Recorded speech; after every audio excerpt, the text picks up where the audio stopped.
Next lesson కణ చక్రం, కణ విభజన. అంటే మనకు జీవులన్నీ కూడా కణాలతో నిర్మితమై ఉంటాయని మనకు తెలుసు. జీవుల యొక్క మూల ప్రమాణం ఏది అంటే కణము అని చెప్పుకోవచ్చు. ఆ కణాలతో నిర్మితమైనటువంటివే మనకు కణజాలాలు. ఆ కణజాలాలు ప్రత్యేక అంగాన్ని, ఆ ప్రత్యేక అంగాలన్నీ కూడా కలిసి ఒక జీవి ఏర్పడుతుంది.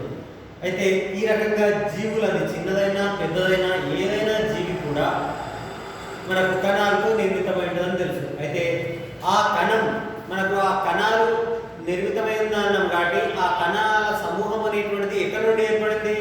ఇంతకుముందు మనం లాస్ట్ క్లాస్లో చెప్పినాం. ఆ కణ సిద్ధాంతం ఆధారంగా కణం అనేటువంటిది అంతకు పూర్వం ఉన్నటువంటి కణాల నుంచి ఏర్పడతాయని. కాబట్టి అంతకు పూర్వం ఉన్నటువంటి కణాల నుంచి ఏర్పడుతుందంటే అది మూలంగా ఒకే ఒక కణం నుండి ఏర్పడి ఉండాలి. కాబట్టి ఒక కణం నుండి ఏదైనా జీవి ఒక కణం నుండి అది ఒక పెద్ద జీవి లేదా చిన్న జీవి కానీ ఏదైనా జీవి కానీ ఏర్పడడానికి అది మొదటగా ఒక కణం నుండే ఏర్పడుతుంది అని. అంటే మహావృక్షంగా పెద్దదిగా ఉన్నటువంటి జీవి అయినా కూడా అది మూలంగా ఒకే ఒక కణం నుండి ఏర్పడి ఉంది అని చెప్పుకోవచ్చు. అయితే అది ఏ రకంగా ఏర్పడింది అనే దాన్ని వివరించడానికి ఇక్కడ మనకు కణ విభజన, కణ చక్రం ఏ రకంగా జరిగింది అనేటువంటిది ఇక్కడ తెలుసుకుందాం. అయితే ఒక కణం విభజన జరిగి రెండు పిల్ల కణాలుగా ఏర్పడేంత వరకు ఉన్నటువంటి దశలన్నింటినీ మనము కణ చక్రము అంటాము. అంటే ఒక కణము రెండు పిల్ల కణాలుగా ఏర్పడేటువంటి స్థితినే మనం ఇక్కడ కణ చక్రము అంటాం. ఈ రెండు పిల్ల కణాలు ఏర్పడేటువంటి స్థితి వరకు అది ఏం జరుగుతుంది?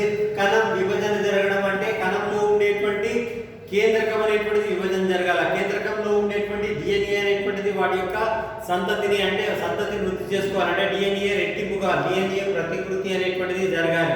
అది జరగాలన్నప్పుడు ముఖ్యంగా వాటి యొక్క కణం యొక్క పరిమాణం అనేటువంటి కూడా పెరుగుతుంది. కాబట్టి కణం పరిమాణం పెరగడం, కణంలో ఉండేటువంటి కేంద్రకం అనేటువంటి ప్రతికృతి జరగడం, అదే రకంగా కణం విభజన జరగడం అనేటువంటి సాధారణంగా ఈ కణ చక్రంలో జరిగేటువంటి స్థితులు ఉంటాయని చెప్పుకోవచ్చు. అంటే ఒక కణం రెండు కణాలుగా ఏర్పడేంత వరకు ఈ ప్రక్రియలన్నీ కూడా జరుగుతూ ఉంటాయి. అయితే ఈ కణ చక్రాన్ని వివరించేదానికి మనము మానవుని యొక్క కణాన్ని మనం గమనిస్తే, మానవుని కణం ఒక కణం రెండు కణాలుగా విభజన జరగడానికి, అంటే కణ చక్రం జరగడానికి మనకు 24 గంటలు పడుతుంది. 24 గంటలకు ఒకసారి ఒక కణం అనేటువంటిది రెండు కణాలుగా విభేదన చెందుతుంది. అయితే ఆ రకంగా విభేదన జరుగుతూ ఉన్నదంటే మనం మానవులకు ఉన్నటువంటి స్థాయి, అంటే వాటి యొక్క పరిమాణం అనేటువంటిది నిరంతరంగా పెరగాలి. కానీ మనం ఏం చెప్తున్నాం? కణాలు అనేటువంటి పరిపక్వమై కొన్ని మనకు అవి కణ విభజన శక్తిని కోల్పోతాయన్న. అయితే ఒకవేళ నిరంతరంగా పెరుగుతూ ఉన్నటువంటిది, అంటే మొక్కల్లో మనకు కణాలు కొన్ని పరిపక్వ కణాలు ఏర్పడ్డా మనకు విభాజ్య కణజాలాలు అనేటువంటి పెరగడం వల్ల మనకు మొక్కలు ఎత్తుగా నిరంతరంగా పెరుగుతూ ఉండేవిగా ఉంటాయి. కానీ జంతు కణాలు ఆ రకంగా కాదు. ఎందుకంటే ఒక నిర్దిష్ట స్థాయి వరకే పెరుగుతాయి. కాకపోతే ఎక్కడైనా గాయాలు తగిలినప్పుడు, గాయాలు మాన్పించడం లోపల తిరిగి అక్కడ కణాలు విభజన అనేటువంటిది జరగవచ్చు అని చెప్పుకోవచ్చు. అయితే ఈ కణ చక్రాన్ని మనం అర్థం చేసుకోవడానికి దాన్ని రెండు దశల లోపల వివరించడం జరిగింది. ఒకటి అంతర్దశ, ఇంకొకటి ఎం దశ. అంటే సాధారణంగా అంతర్దశ, ఎం దశ, కణచక్రంలో ఉండేటువంటి ఈ అంతర్దశ, ఎం దశ లోపల నిజమైనటువంటి ఎం దశ అంటే సమవిభజన దశ. అంటే మనకు ఒక కణం రెండు కణాలుగా పూర్తిగా విభేదన చెందడానికి అందులో జరిగేటువంటి రసాయనిక సంఘటనల్లో భాగంగా నిజమైనటువంటి విభజన అనేటువంటిది కేవలం తక్కువ సమయం లోపలనే జరుగుతుంది. అంటే 95% ఇంచుమించుగా మనకు మానవుని కణం 24 గంటలకు ఒకసారి మనకు విభజన జరిగితే అందులో 1 గంట మాత్రమే నిజమైనటువంటి విభజన జరుగుతుంది. మిగతా 23 గంటల లోపల అంతర్దశనే జరుగుతుంది. దాని ఆధారంగా 95% అంతర్దశ కాలాన్ని తీసుకుంటుంది జరగడానికి. 1% మాత్రమే మనకు అంటే 5% మాత్రమే ఎం దశ అనేటువంటిది నిజమైనటువంటి విభజన అనేటువంటిది తీసుకుంటుందని చెప్పుకోవచ్చు. ఇకపోతే ఈ అంతర్దశని మనం గమనిస్తే తిరిగి ఈ అంతర్దశని 3 ఉపదశలుగా మనం విభజించుకుంటాం. ఒకటి C1 దశ, S దశ మరియు C2 దశ. అయితే మొదటగా ఈ జీవన దశ లోపల గమనిస్తే ఈ జీవన దశ అనేటువంటిది ప్రతికృతి జరగడకంటే ముందు డిఎన్ఏ ప్రతికృతి జరగకంటే ముందు ఉన్నటువంటి దశను జీవన దశ అంటారు. ఇది డిఎన్ఏ ప్రతికృతి జరగదు అంటే డిఎన్ఏ వాటి సంఖ్యలో వృద్ధి కాదు. డిఎన్ఏ ప్రతికృతి ప్రారంభంలో ఉండేటువంటి దశని మనము జీవన అంటాం, జీవన దశ అంటాం. ఇందులో మనకు సాధారణంగా కణం యొక్క పరిమాణం పెరుగుతుంది. కణం పరిమాణం పెరగడం జీవక్రియాపరమైనటువంటి అంశాలు జీవన దశ లోపల అభివృద్ధి జరుగుతాయి. ఆ తర్వాత దశ అయినటువంటి ఎస్ దశలో అయితే డిఎన్ఏ ప్రతికృతి అనేటువంటిది లేదా డిఎన్ఏ సంశ్లేషణ అనేటువంటిది జరుగుతుంది. కానీ డిఎన్ఏ ప్రతికృతి జరుగుతుంది అంటే డిఎన్ఏ వాటి సంఖ్యలో వృద్ధి జరుగుతుంది. కానీ అందులో మనకు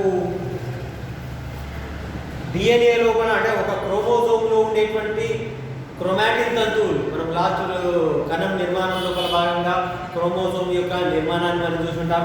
అయితే క్రోమోజోమ్ నిర్మాణం లోపల క్రోమాటిన్ తంతువులు అనేటువంటివి ఉంటాయి. సెంట్రోమియర్ స్థానానికి అతుకొని క్రోమాటిన్ తంతువులు అనేటువంటివి విస్తరించి ఉంటాయి. అయితే ఇక్కడ క్రోమాటిన్ తంతువులు రెండుగా ఉంటే అవి 4 అవుతాయి. 2Cగా ఉంటే 4Cగా మనకు 4 ఈ క్రోమాటిన్ తంతువులుగా ఏర్పడతాయి. కానీ క్రోమోజోముల యొక్క సంఖ్య అనేటువంటిది పెరగదు. అదే జీవన దశ నుంచి ఎస్ దశలోకి వచ్చినా కూడా ఇక్కడ డిఎన్ఏ ప్రతికృతి జరుగుతుంది, కానీ క్రోమోజోముల యొక్క సంఖ్య అనేటువంటిది పెరగదు ఇక్కడ ఎస్ దశ లోపల. కాకపోతే ఏంటంటే డిఎన్ఏ ప్రతికృతి జరిగేటువంటి దశగా మనం ఎస్ దశ చెప్పుకుంటాం.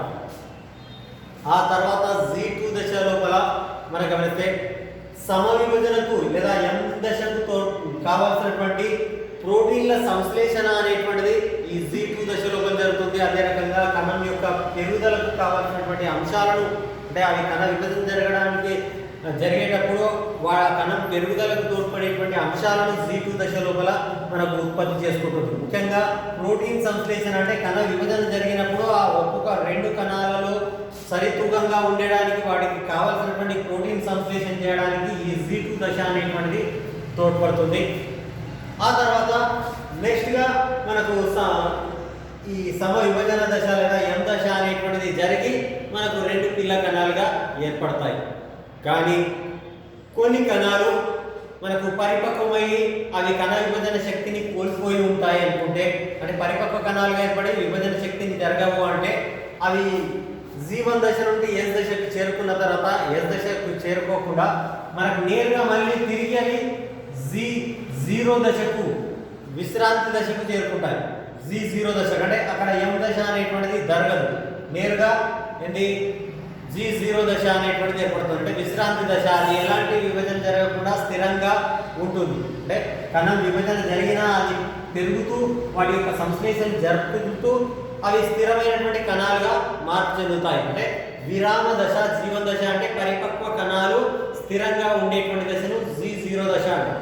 కానీ సాధారణంగా కణ విభజన కణ చక్రం జరిగేటువంటి G2 దశ తర్వాత ఎం దశ అనేటువంటి జరుపుకొని ఆ కణ ద్రవ్య విభజన కేంద్రక విభజన జరుగుతుంది ఈ దశలో భాగంగా. ఆ తర్వాత కణ ద్రవ్య విభజన అనేటువంటి జరిగి 2 పిల్ల కణాలు అనేటువంటి ఏర్పడతాయి. ఇది మనకు G1 అంతర్దశ అనేటువంటిది. కాబట్టి అంతర్దశ అనేటువంటిది అది విరామంలో లేకపోయింది, విరామంలో లేదు, అంటే నిరంతరంగా జరుగుతుంది, కానీ దాన్ని మనం విరామ దశ అని చెప్పుకుంటాం. ఇది అంతర్దశను విరామ దశ అంటాం. ఎందుకొరకు అంటే మనకు అతి నెమ్మదిగా జరుగుతూ ఉంది కాబట్టి దాన్ని మనం ఇక్కడ విరామ దశ అని చెప్పుకున్నాం. విరామంలో లేకపోయినప్పటికీ అంతర్దశను విరామ దశ అంటారు.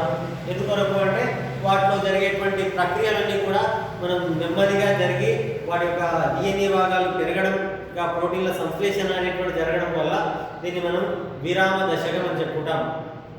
నెక్స్ట్ క్లాస్ లోపల ఈ ఎం దశను వెళ్దాం.